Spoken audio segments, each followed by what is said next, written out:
Bom dia, amados. Na graça e na paz do Senhor Jesus. Aos pais, parabéns. Que Deus continue abençoando. Que o nosso Pai eterno continue nos abençoando. Irmãos, eu vou repetir uma frase que é comum quando eu estou aqui. É muita responsabilidade para pouca capacidade. Então eu peço que os irmãos tenham misericórdia de mim, por favor. Abra sua Bíblia no Evangelho de Lucas.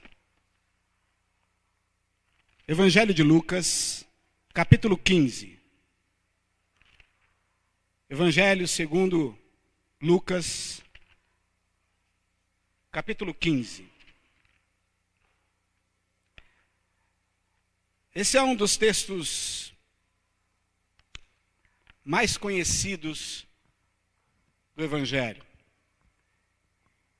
Provavelmente a parábola mais conhecida dos Evangelhos. É a sequência das três parábolas. A parábola da ovelha perdida, a ovelha que deu, o pastor que deixa as 99 vai buscar aquela que se perdeu. A parábola da dracma perdida, aquela mulher que perdeu uma pequena dracma na sua casa e ela tira todos os móveis do lugar, ela vai à casa e ela busca até achar aquela dracma. E a parábola do filho pródigo, ou alguns podem dizer o filho perdido, dentro da sequência. E eu quero me deter nessa parábola nessa manhã.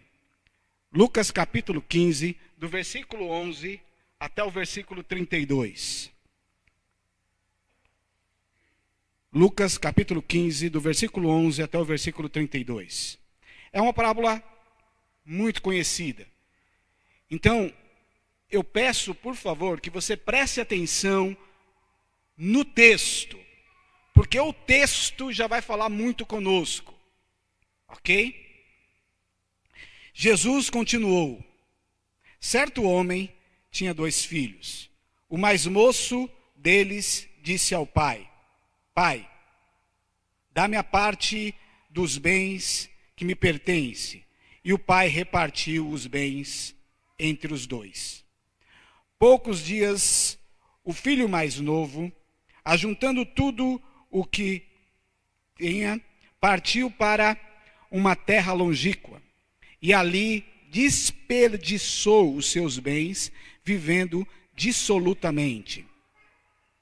Tendo ele gastado tudo, houve naquela terra uma grande fome, e começou a padecer necessidades. Então ele foi e se chegou a um dos cidadãos daquela terra, o qual mandou para os seus campos a apacentar porcos. Ele desejava encher o estômago com as alfarrobas que os porcos comiam, mas ninguém lhe dava nada. Então, caindo em si, disse: quantos trabalhadores de meu pai têm abundância de pão, e eu aqui pereço de fome. Levantar-me-ei, irei ter com meu pai. E diz-lhe-ei: Pai, pequei contra o céu e perante ti. Já não sou digno de ser chamado teu filho. Faze-me como um dos teus trabalhadores. Então, levantando-se, foi para seu pai. Quando ainda estava longe, viu seu pai e se moveu de íntima compaixão e, correndo, lançou-se ao seu pescoço e o beijou. O filho lhe disse: Pai, pequei contra o céu e perante ti, já não sou digno de ser chamado teu filho. Mas o pai disse aos seus servos: Trazei-me depressa a melhor túnica, e vestiu com ela, pondo-lhe um anel na mão e sandálias aos pés. Trazei o bezerro cevado e matai-o. Comamos e alegremo-nos, pois esse meu filho estava morto e reviveu. Tinha-se perdido e foi achado. E começaram a alegrar-se. O filho mais velho estava no campo. Quando voltou e chegou perto da casa, ouviu a música e as danças. E chamando um dos criados, perguntou-lhes: o que era aquilo? Ele lhes disse: veio teu irmão e teu pai matou o bezerro cevado, porque o recebeu são e salvo. Mas ele se indignou e não quis entrar. Então, saindo o pai, instava com ele. Mas ele respondeu a seu pai: olha, sirvo-te há tantos anos, sem nunca transgredir o teu mandamento, e nunca me deste um cabrito, para alegrar-me com os meus amigos. Vindo, porém, esse teu filho, que desperdiçou os teus bens com meretrizes, te mandaste matar para ele o bezerro cevado. Respondeu-lhe o pai ao filho: filho, tu sempre estás comigo, e todas as minhas coisas são tuas. Mas era justo que alegremo-nos e folguemos, porque esse teu irmão estava morto e reviveu, estava perdido e foi achado. Amém? Amém? Eu quero que você pense nessa parábola. Essa parábola, ela já foi pregada, ensinada, ela é tema de filmes, tema de peças teatrais, músicas, há várias músicas baseadas nessa parábola. E a maioria da conotação que se dá a essa parábola, a essa história que Jesus conta, ficcional, é de um ângulo evangelístico. Sempre mostrando que esse jovem perdido, rebelde, inconsequente, voltou e o pai o achou e o recebeu.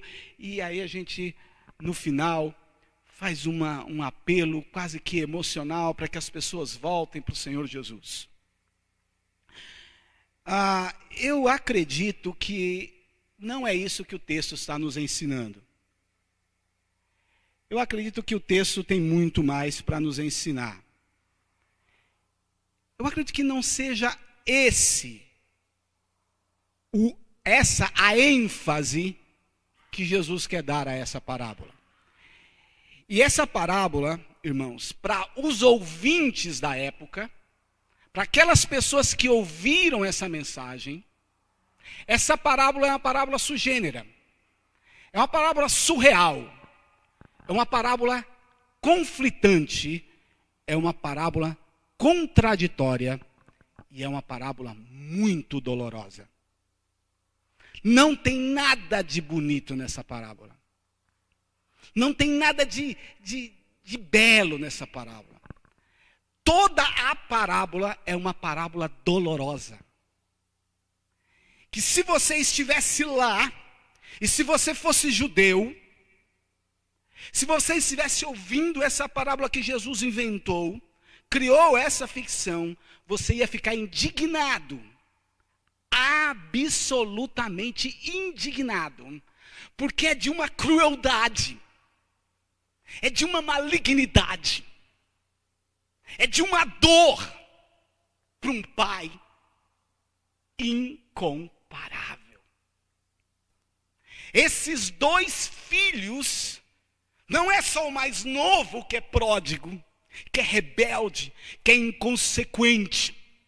Os dois filhos, o mais novo, aproximadamente com 22 a 23 anos, e o mais velho, com 28, 29 anos de idade. Aproximadamente. Os dois são rebeldes. Os dois são inconsequentes. Os dois são pródigos. São dois filhos da pior espécime que se pode existir dentro da comunidade judaica. E esse pai é uma vítima. É uma vítima desse filho. O filho mais novo, ele age com tanta crueldade com o pai, que a lei dizia que ele deveria morrer. Por isso que quando Jesus conta essa parábola, por isso que quando Jesus diz essa parábola, todos ficam escandalizados, porque o pai não faz nada.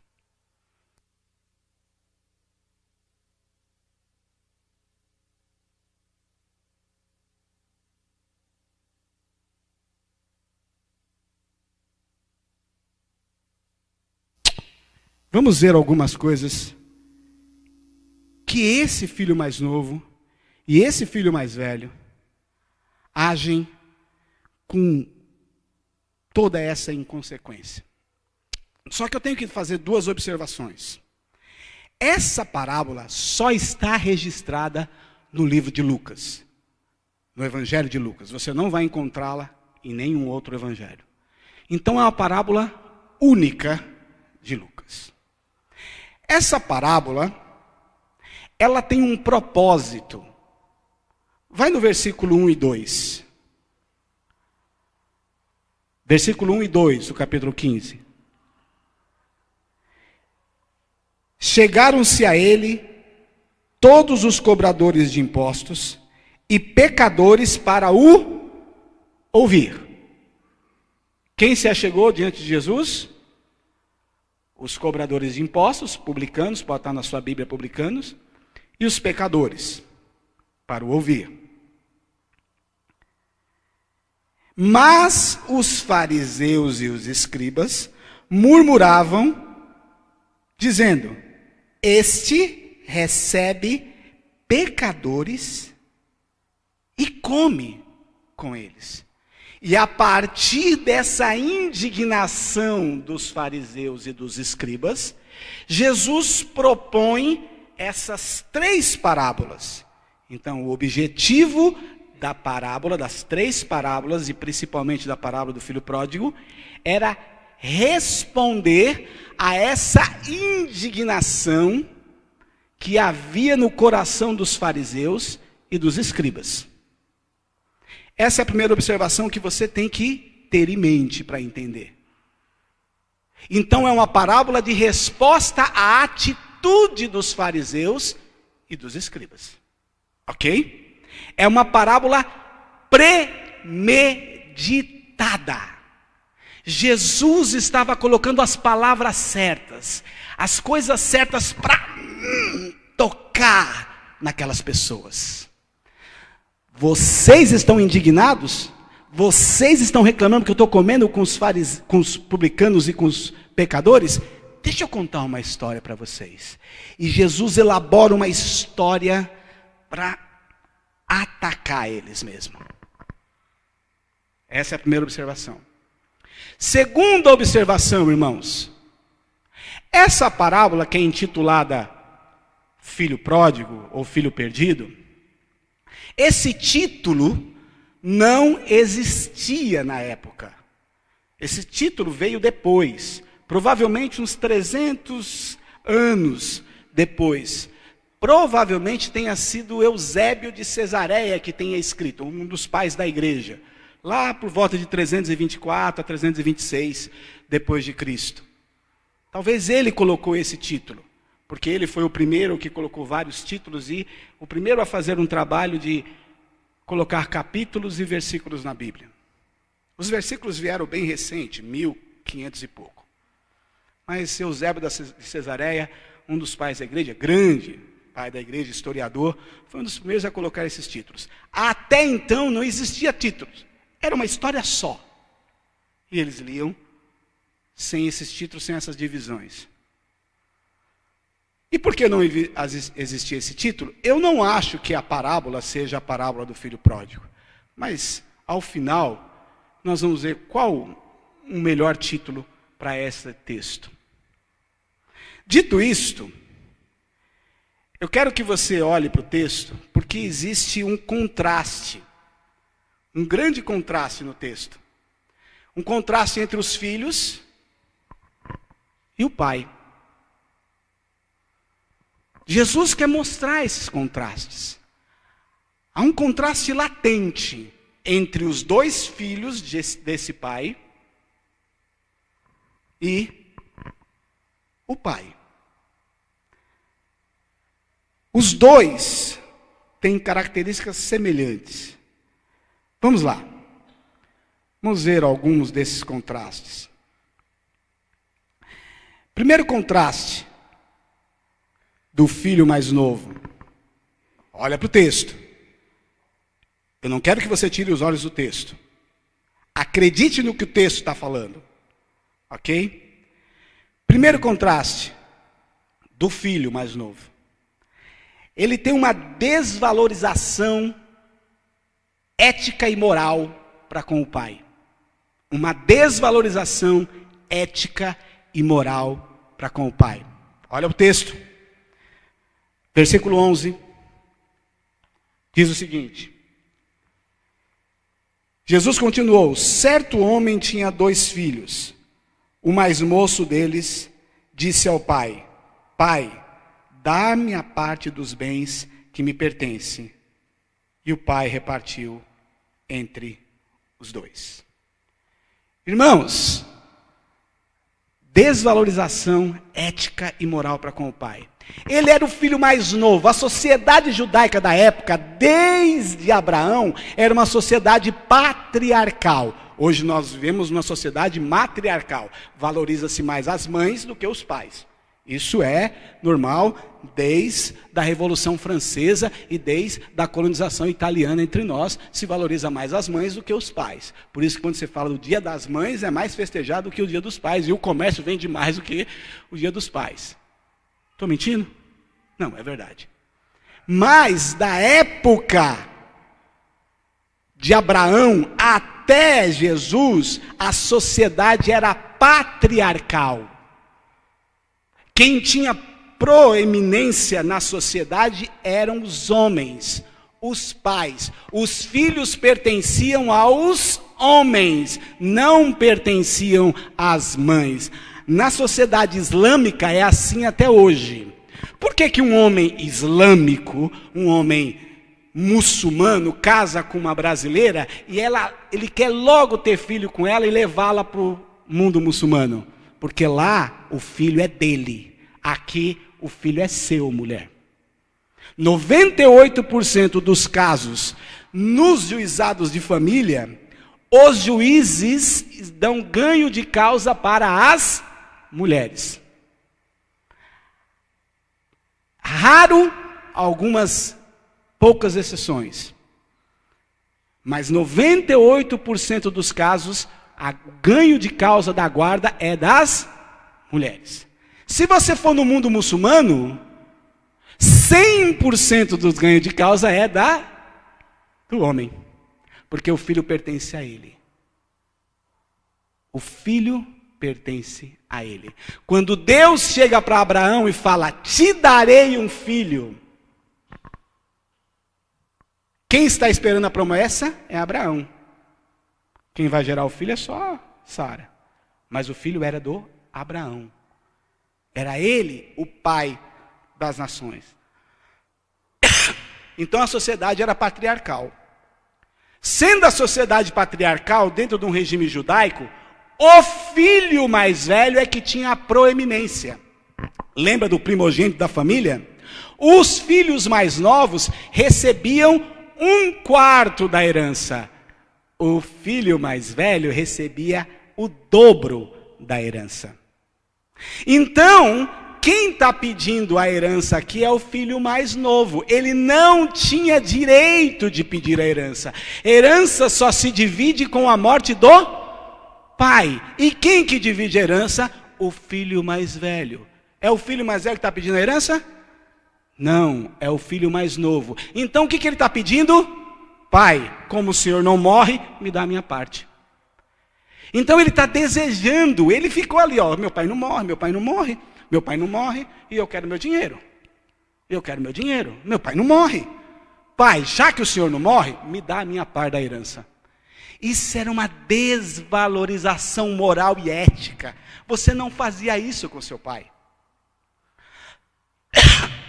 Lembra quando José foi contar o sonho dele para o seu pai?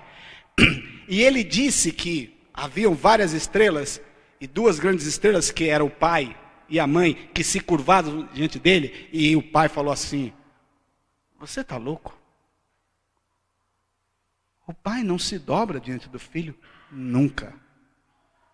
E mandou ele repensar o sonho dele. O que esse filho está fazendo com o pai é uma desvalorização moral e ética sem tamanha.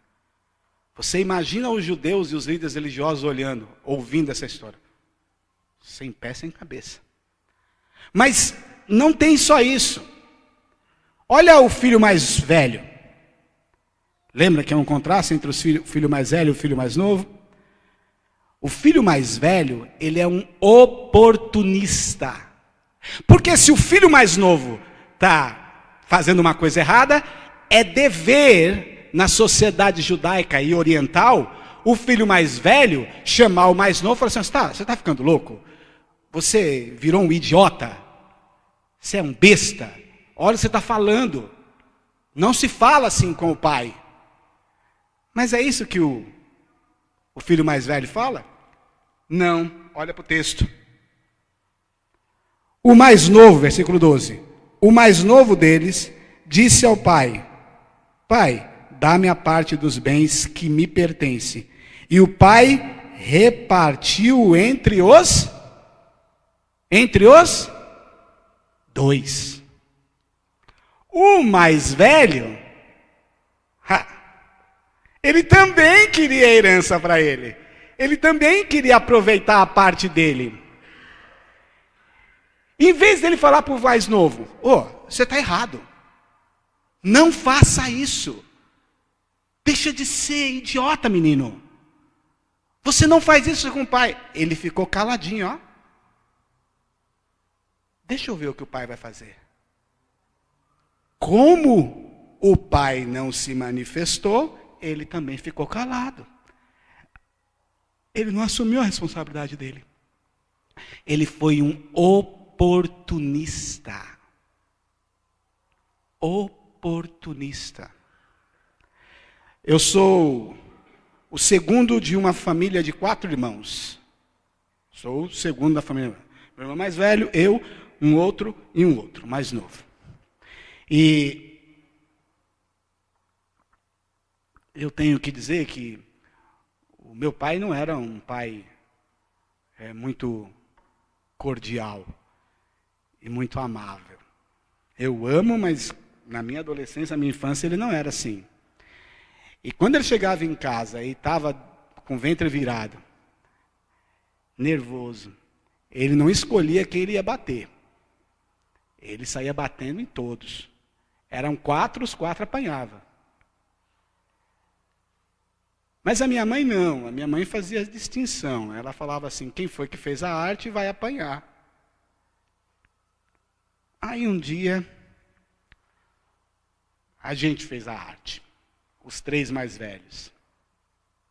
Aí minha mãe chegou. Meu pai batia, a gente já sabia. Vai bater, mas não vai doer. Porque a gente corria para lá, corria para cá, corria para cá. Então. Mas quando a minha mãe batia, ela mandava você ficar parado. Fica parado. Fica parado, você vai apanhar mais. Aí, como a gente tinha feito arte, o que a gente fez? Como a gente sabia que o mais novo não ia apanhar, aí a gente combinou, os 3. Fala que é o Marquinhos. Porque ela não ia bater no mais novo. Então, a gente chegou, minha mãe chegou, tinha lá um negócio quebrado dentro de casa. Aí minha mãe falou assim: quem foi que quebrou? Fala. Aí um olhou para o outro, olhou para o outro, olhou para o outro. Aí a gente falou: foi o Marquinho. Os 3. Foi o Marquinho. E ela olhou para o Marquinho. Dessa vez passa, viu? E a gente foi oportunista, porque a gente sabia que a gente não ia se dar mal. Sabe, o filho mais velho, ele foi oportunista. Ele viu o irmão fazendo a maior besteira da vida dele. E ele falou assim: se ele vai dividir a herança, eu não vou falar nada. Vou pegar a minha parte e ficar quietinho. Foi isso que ele fez. E aí? Qual vantagem tem entre um e o outro? Você quer ver um outro contraste? O filho mais novo, ele desrespeita os valores hierárquicos, espirituais, familiares e sociais. Ele desrespeita. Por quê? Porque naquela sociedade, que era uma comunidade pequena, todo mundo sabia que tinha que se respeitar o pai e os mais velhos, os anciões. Todo mundo sabia. Ele não está nem aí. O que importa é a opinião dele. Por isso, olha para o versículo 13. Olha para o versículo 13. Poucos dias, o filho mais novo, ajuntando tudo, partiu para uma terra longínqua e ali desperdiçou os meus bens, vivendo dissolutamente. Por que ele partiu? Ele já tinha o dinheiro, estava na terra dele, vivia numa cidade.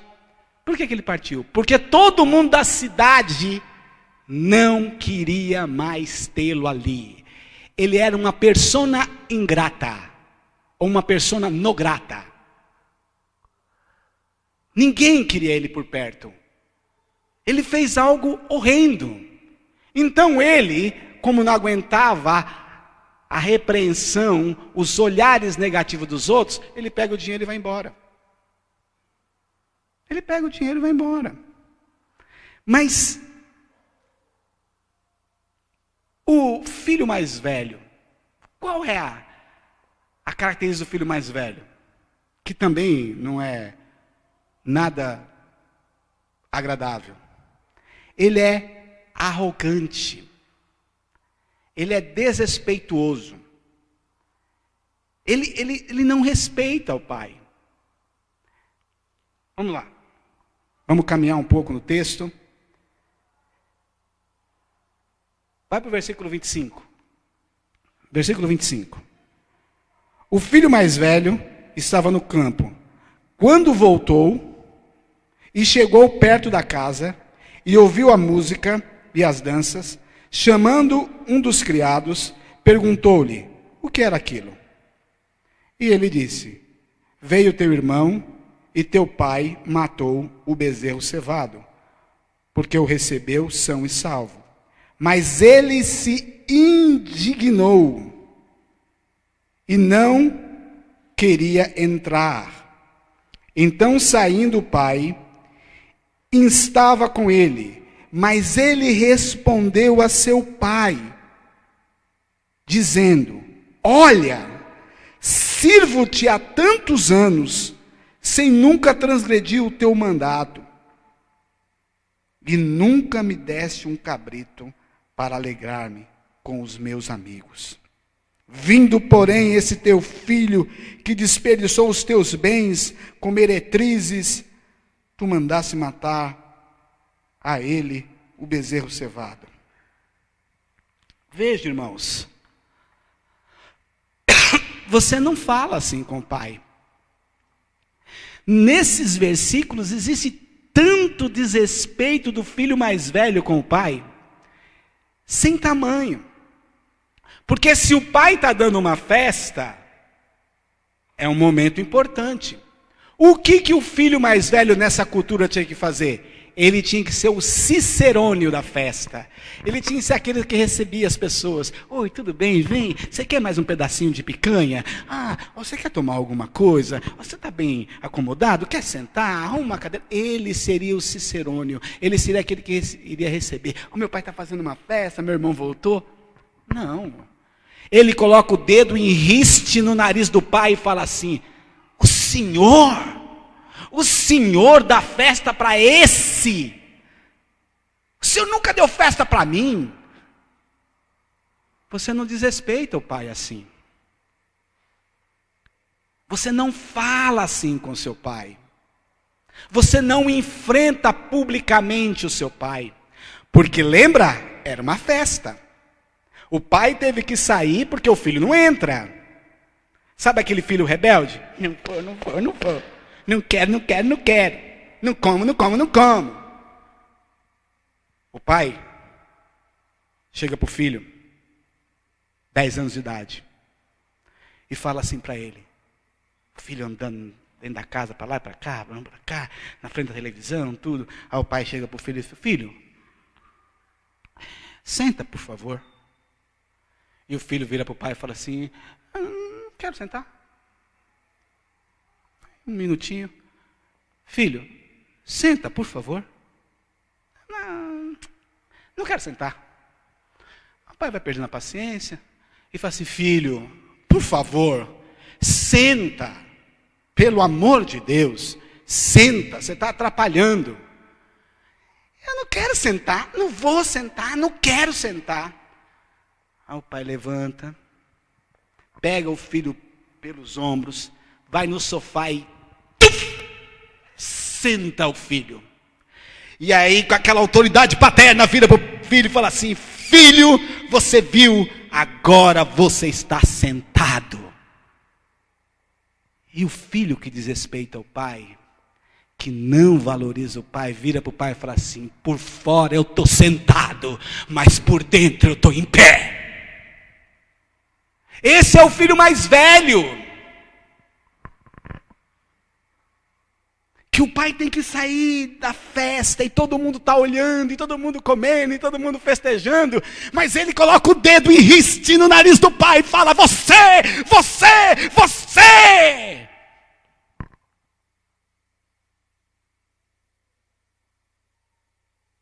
Eu não sei quem é pior, se o mais novo que foi embora, ou se o mais velho que ficou e trata o pai com tanta ignomínia. Vamos lá, só que não terminou, né? Esse drama do pai é terrível. O mais novo é um esbanjador. Irmãos, esquece essa ideia que às vezes é vendida em algumas peças de igreja, que o mais novo saiu e foi viveu dissolutamente, quando diz a palavra, né, viveu dissolutamente, que ele foi gastar com mulher, que ele foi gastar com bebedeira. Não. A palavra e o texto da parábola não nos dá essa liberdade. O que esse jovem fez? Sabe aquele jovem que o pai tem uma empresa? Porque o pai era rico. Ele tem bens, ele tem tudo. Mas ele é jovem e ele fez faculdade, MBA, ele fez administração de empresa, então ele acha que a ideia dele é melhor e o pai não segue a ideia dele. Sabe, não, aquela empresa está indo bem aqui, filho, está indo bem, não vamos mudar. Não, tem que inovar, tem que mudar, tem que investir nisso, tem que ver novas tecnologias. E o pai não aceita, então ele quer o dinheiro dele, me dá a parte que eu vou fazer a minha empresa, e eu vou captar os meus recursos, porque eu tenho meu dinheiro, eu vou criar a minha empresa. Foi isso que ele fez, ele saiu dali e ele foi criar um novo empreendimento para ele, só que furada. Ele começou a investir ali, furo. Investir ali, furo. De repente ele não tinha mais dinheiro. E ele tinha que voltar a trabalhar.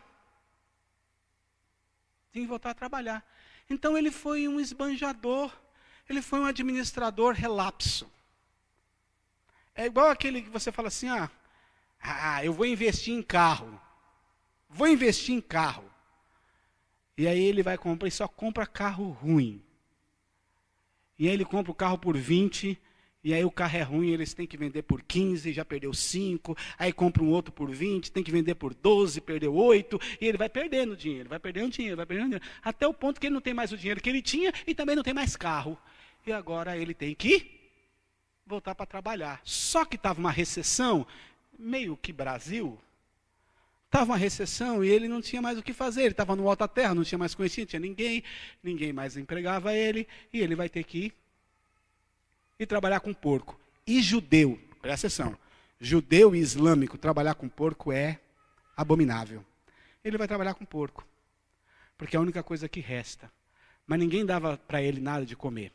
E essa expressão, ninguém dava nada para ele, é porque ele não tinha a confiança dos outros. Ninguém confiava nele. Então ele estava numa terra em que as pessoas também não confiavam nele. Por quê? Porque os negócios que ele tinha feito eram negócios errados. Ele foi um esbanjador, um mau administrador do dinheiro dele.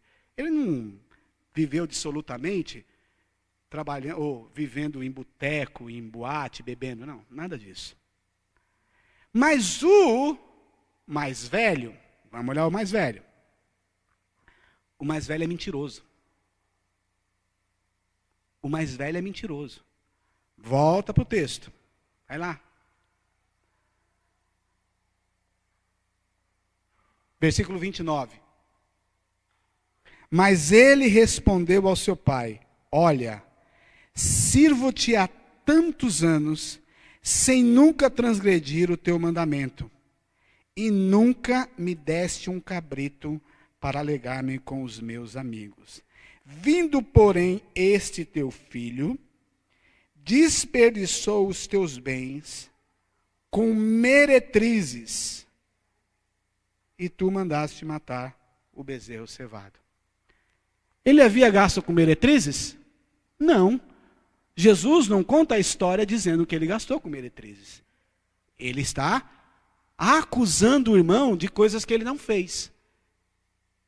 Às vezes, tem aquele ditado popular: quem conta um conto, aumenta um ponto. Para se defender, para mostrar que ele era justo, para mostrar que ele era melhor que o irmão, ele coloca nas costas do irmão dele um monte de acusação que não existia.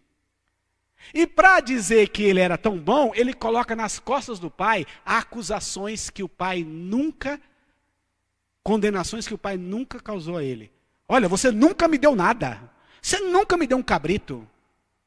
E o pai responde para ele: meu filho, você tinha sempre cabrito aí. Você podia pegar e matar quantos você quisesse. Ele está dizendo que o pai era um pai injusto. Que o pai fazia 2 pesos e 2 medidas com ele. E não é verdade isso. Isso é coisa da cabeça dele. De um coração mentiroso. Ele mentia a respeito do pai e ele mentia a respeito do irmão. Para quê? Para ter aquela honra sobre ele e mostrar que o pai era injusto e que o irmão era um devasso. Às vezes está contando uma história e você sofreu uma injustiça. E aí, o Salim sabe disso, é advogado trabalhista. Aí você começa a inventar uma história. Você começa, não, sabe o que é, doutor? Sabe o que é? Eu trabalhava lá naquela empresa e o meu patrão tinha um gerente lá que ele era horrível, doutor. Ele me fazia isso. E você fala assim, meu Deus, você trabalhava no regime de escravidão. Era quase, doutor. Quase. Eu só não levava chibatada nas costas porque tinha acabado o pelourinho. Mas era quase assim. Aí o Salim vai escutar outra parte. E fala assim, não, pode perguntar para qualquer funcionário aqui, ó. Fazia as mesmas funções dele, trabalhar a mesma função, pode perguntar. Vai lá, anda no chão da fábrica e pergunta. Quem defende causa trabalhista sabe que tem muita mentira e que o juiz, meu Deus, e dá grande causa para a vítima. A vítima do empresário. Estou mentindo, Salim? É assim. Quem tem empresa assim, aqui, sabe que é assim. Esse filho mais velho é assim. Para se beneficiar, o pai é um carrasco e o filho, irmão mais novo, é um devasso. Ele é a vítima dos dois. Ele é um mentiroso, contumaz. Mas vamos continuar. Olha para o filho mais novo. Ele é um premeditado. Um premeditador. Ele faz as coisas de caso pensado. Como o pai não morre, lembra que eu falei no começo? Como o pai não morre, ele vai lá e fala assim, ó, me dá a minha herança. Me dá a minha herança. Já que o senhor não morre, me faz isso. Ele já faz isso de caso pensado. Ele sai da cidade, do vilarejo que ele mora, de caso pensado. Ele está com tudo arquitetado na cabeça dele. Ele já dormiu dias e dias, noites e noites. Ele já escreveu os planos dele. Ele já sabe como ele vai falar com o pai. Ele já sabe o que ele vai fazer com o dinheiro. Ele já sabe para que cidade que ele vai. Ele premeditou tudo. Algumas pessoas, erradamente, olham para essa parte do texto e acham que o rapaz se arrependeu. Mas eu quero dizer que não. Segundo o texto, segundo a cultura, ele não se arrependeu de nada. Ele também premeditou a volta dele para casa. Vamos lá. Tendo ele gastado, versículo 14. Tendo ele gastado tudo, houve naquela terra uma grande fome, e começou a padecer necessidades. Então ele foi e se achegou a um dos cidadãos daquela terra, o qual o mandou para os campos a apacentar porcos. Ele desejava encher o estômago com as alfarrobas que os porcos comiam, mas ninguém lhe dava nada. Então, caindo em si, e algumas pessoas olham para essa expressão, e então, caindo em si, é como se ele tivesse arrependido. Mas não tem arrependimento aqui. Olha o texto. Então, caindo em si, disse: quantos trabalhadores de meu pai têm abundância de pão? Isso é uma frase de arrependimento? Não. Ele de novo está olhando para o que o pai tem. Lembra? De novo ele está olhando para o pai dele. Opa, eu estou aqui sem poder comer nada, estou querendo comer a comida do porco, e meu pai, ele lembrou do pai. O meu pai, os trabalhadores dele têm comida. Por que ele quer voltar para o pai? Porque ele está interessado na comida. Ele está interessado no que o pai dele tem. Ele não está arrependido. Então ele traça um plano. Olha o plano. Lembra que ele é premeditado. Ele traça um plano. Vamos lá. Vê o plano. Então, caindo em si, disse: quantos trabalhadores de meu pai têm abundância de pão, e eu aqui pereço necessidade. Levantar-me-ei. Olha lá. Olha o plano. Não tem arrependimento. Tem um plano. Tem um projeto. Premeditado. Armado. Articulado. Levantar-me-ei. Irei ter com meu pai. E dir-lhe-ei: Pai, pequei contra os céus e perante ti, e não sou digno de ser chamado teu filho. Faze-me como um dos teus trabalhadores. O que ele queria? Pai, vamos fazer um contrato de serviço aqui. Fazer um contrato de serviço. Já que eu não posso mais ser seu filho, vamos fazer um contrato. Esse era o objetivo dele no começo. O meu pai tem trabalhador que ganha bem e tem comida para comer. Então vou voltar lá para ser trabalhador e ter o que comer. Ele está arrependido? Não está. Essas palavras de que, eu vou voltar, vou dizer para o meu pai, pequei contra o céu, porque era do jeito que ele falava aqui com Deus, né? O judeu não falava o nome de Deus. Pequei contra os céus, pequei contra ti. Pai, arruma um servicinho para mim aí, uma varridinha. Trabalhe para aquilo que o senhor quiser. Não é arrependimento, irmãos.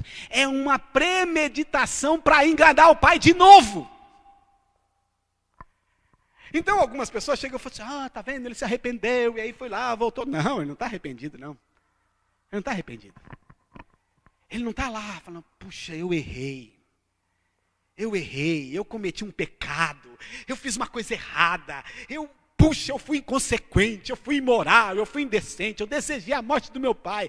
Não, ele só está preocupado na comida. Ele só quer comer. Tem uma música de uma artista. Foi o primeiro sucesso dela, depois que ela saiu dos Mutantes, a Rita Lee. Ovelha Negra. E a letra da música diz assim: levava uma vida sossegada, gostava de sombra e água fresca. Ó Deus, quanto tempo eu passei sem saber. Foi quando meu pai me disse: filha, você é a ovelha negra da família. Agora é a hora de você assumir e sumir. Esse jovem, ele sabia que ele era a ovelha negra da família. Mas como ele não reconhece, ele vai traçar um plano. Arquitetar um plano para enganar de novo o pai. É como aquele filho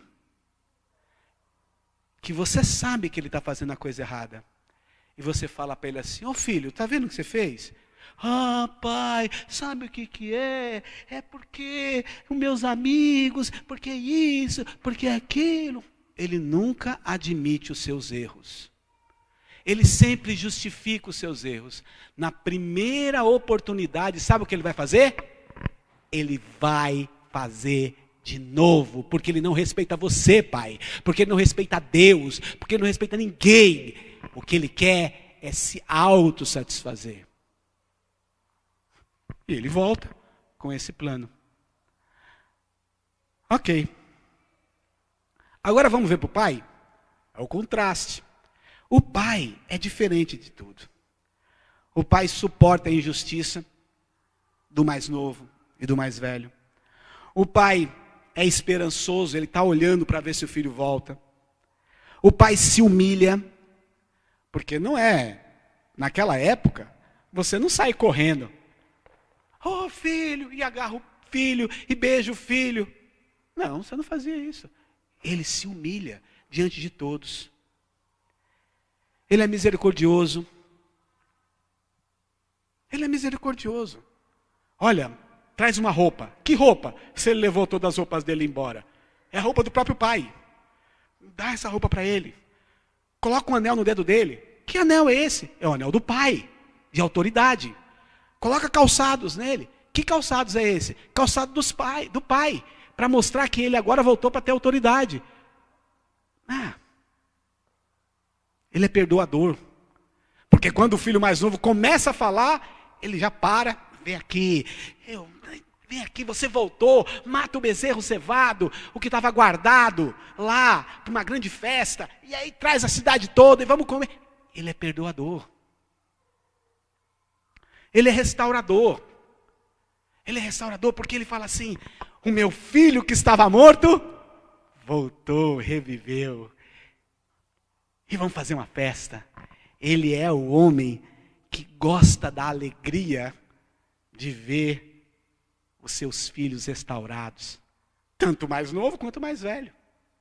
Olha que diferença do pai com os filhos. Agora, para nós encerrarmos, qual o propósito de Jesus contar essa história? Uma história tão dolorosa, uma história tão surreal, uma história tão pesada para aqueles que ouviram. Lembra? Ele queria atingir os fariseus e os líderes religiosos, mas atingiu todos que estavam lá. E está atingindo a cada um de nós hoje. Então Deus está querendo ensinar alguma coisa para nós hoje.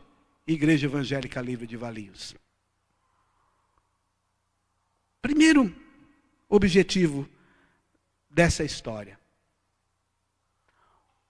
O Pai Eterno não faz distinção entre filhos. O filho mais novo e o filho mais velho foram tratados com amor, com misericórdia, com graça, com piedade, com compaixão, da mesma medida. O mais novo rebelde e o mais velho, um omisso, um mentiroso, um aproveitador. Mas o pai tem amor para com os dois, tem compaixão e piedade dos dois. Vem, filho, Você estava morto? Volta. Eu vou te aceitar de volta. Eu vou fazer tudo para que você seja aceito de volta. Para que você seja honrado novamente. Oh, você, mais velho, você está indignado? Entra. O seu irmão voltou. Você tem tudo aí. Você pode matar os cabritos que você quiser. Você estava sempre comigo. Pode fazer o que você quiser. Eu amo vocês dois da mesma forma. Eu não sou um pai cruel. Eu não sou um pai carrasco. Eu sou um pai de amor. Essa é a primeira lição. Porque os fariseus estavam criticando os pecadores. Quem são esses para você comer com eles? Eles não são melhores que você. O Pai ama você como ama eles. Não faz acepção de pessoas. Segunda lição. O Pai não merece um relacionamento com hipocrisia. Irmãos, se você quer ficar com uma coisa dessa mensagem dessa manhã, fique com essa frase. Fica com essa afirmação. O Pai não merece um relacionamento com hipocrisia. Seja transparente diante de Deus. Não seja como o filho mais novo, que vai premeditando as coisas para tentar arrancar o máximo de benefício do pai. Não seja. Não seja aquele que faz assim, oh Deus, tu sabes que eu estou aqui arrependido. Mas você não está arrependido de nada. Você não está arrependido de nada. Você está querendo fazer um teatro para tentar enganar Deus. Não faça assim. E também não seja como o filho mais velho, que chega para Deus e fala assim, Senhor, eu te sirvo desde a minha tenra infância. Eu sempre venho na igreja, eu sou o fundador dessa igreja, eu te sirvo com dedicação, eu leio a Bíblia, eu oro, Senhor, eu estou aí, sempre evangelizei, eu abri isso, eu fiz aquilo, está vendo, Senhor? Eu tenho que ser abençoado. Não. Não se relacione com Deus com hipocrisia. Deus não precisa do filho mais novo. E não precisa do filho mais velho. Ele precisa de homens e mulheres transparentes e sinceros diante dele, que digam, Senhor, eu não sou nada. Eu sou pior que o mais novo. E muito perto do mais velho. O que eu quero é que o Senhor olhe para dentro de mim e fale assim, olha, transforma a minha alma. E vê se há em mim alguma coisa errada. E me faça ser um servo do Senhor com dedicação e honra pelo que o Senhor é. Não pelo que o Senhor me dá. E não pelo aquilo que eu faço para o Senhor. Não sirva a Deus com hipocrisia. Não premedite, mas se dedique. Não pense, não sinta, não se compare superior a ninguém. Não pense, não sinta, não se compare superior a ninguém.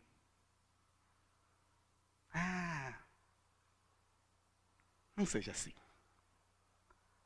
Porque os fariseus e os líderes religiosos olhavam para os publicanos e pecadores e diziam, esse aí não dá nem para comer com eles.